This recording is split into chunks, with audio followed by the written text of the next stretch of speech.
another. Ain't no other race of people responsible for each other. Let me tell you something, man. As soon as something happened to a group of black people, then all of us have to bear that. All of us. You know, I had a job one time. Because we are held to that criteria, we've got to do better by one another. We have got to stop this self-destruction of one another.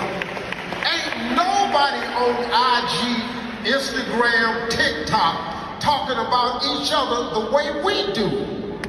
We have got to change the way we look out for one another.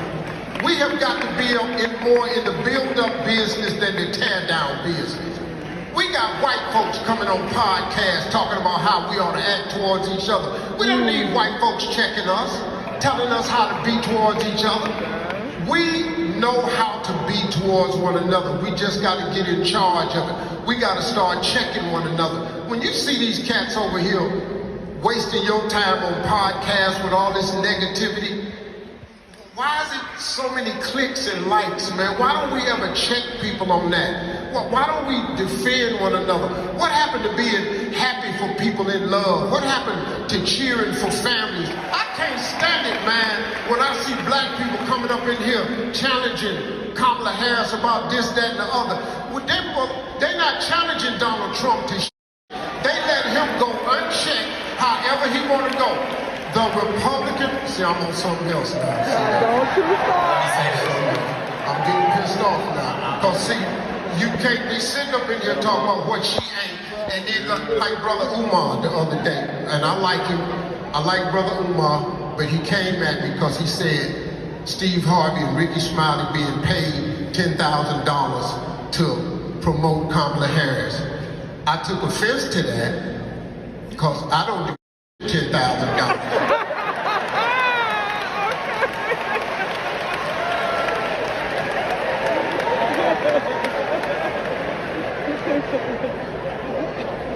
And you're not finna mess my money up, putting it out there that my rate is now $10,000. Man, shit, Brother Umar, you know good and hell well.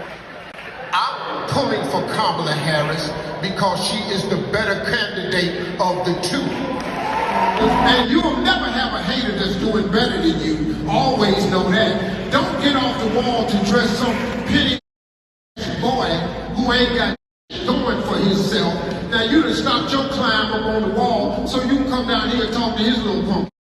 Don't do that, man. I stay away from it. Now, do I want to? Yes.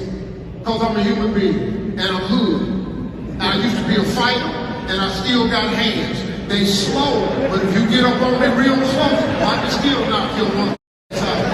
I just don't have the quickness I have. But I still know how to turn my hip and shift that weight, and I'll knock your short out. I'll shoot your perm straight out your head.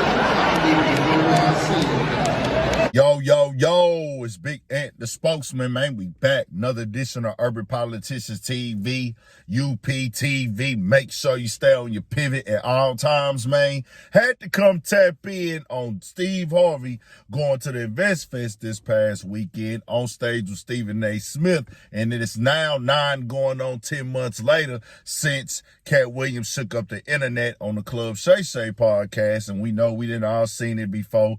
Over 100 million views in total at this moment, and we for sure know that Steve Harvey saw it. He kind of came with a response at first when it first hit the internet, said something on the radio show and everything like that, but now he done jumped all the way out there. I don't know if he was just trying to entertain, trying to make the crowd laugh or nothing or something like that, but when he got on there saying, hey man, you speaking on me, you ain't got nothing going on, then he said your little short self, then he said your perm, everybody in the blogs and on the internet know you ain't got to say a name at that point. You talking to Katt Williams. And it seems like, hey, bro, you should have been got at him like that. But I guess Steve Harvey looked for this moment and opportunity where he could come in and talk to the black urban crowd and get in that lane and everything. And I tell you like this, Steve Harvey, that ain't on your resume no more, bro, to get active and punch nothing down.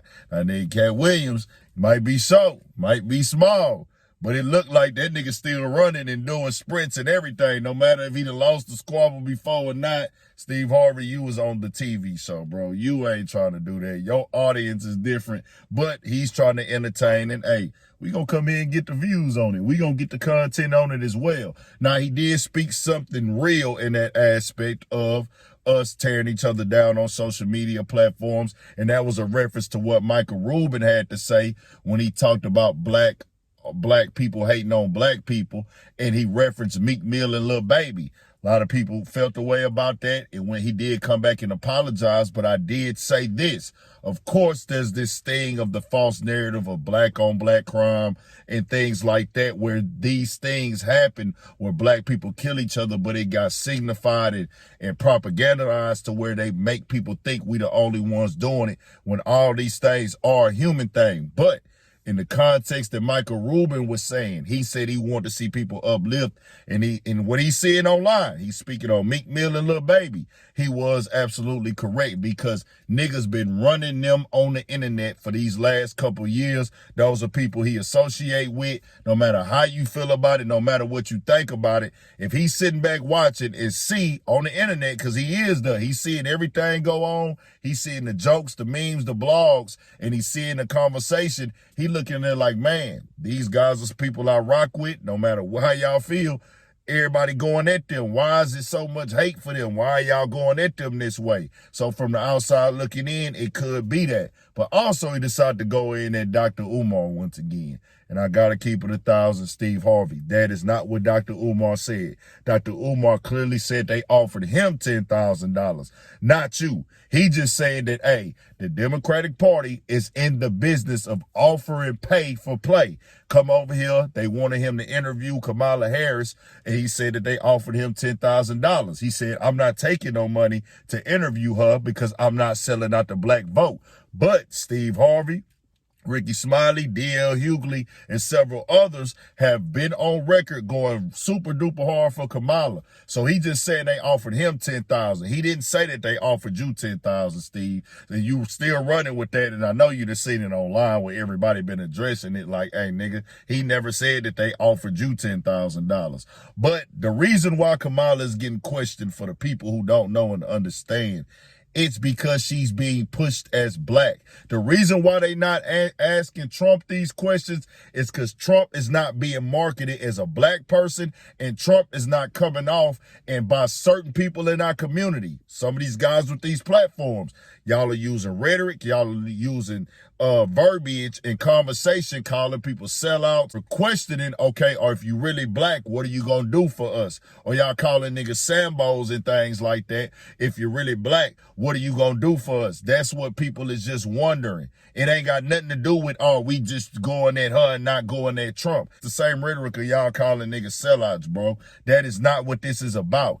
It's because we are black, and if we gonna vote for somebody black, or you gonna do something for somebody black. If we giving you our vote because you black, and you running as, oh, this is the person that we need to vote for as black, that's what the people have said on that side already with Joe Biden. And also, that's the way it comes off from the people that have these platforms that push Kamala. This is the place to go for black. Well, niggas is gonna question that because we are black. Well, what you gonna do for us? That's the only reason. It has nothing to do with Donald Trump. Niggas like, hey, we already seen what Trump did in office, and Trump is saying what he gonna do on the platforms, but he's not black. So don't play dumb to that like people are just kicking their own down or nothing in that nature with Kamala. It's because they are pushing the black rhetoric and black conversation around her is why niggas is questioning what you gonna do for black people. Stop playing dumb. Tell me what y'all think. And y'all can vote for who y'all want to vote for, but we gonna speak reality on here.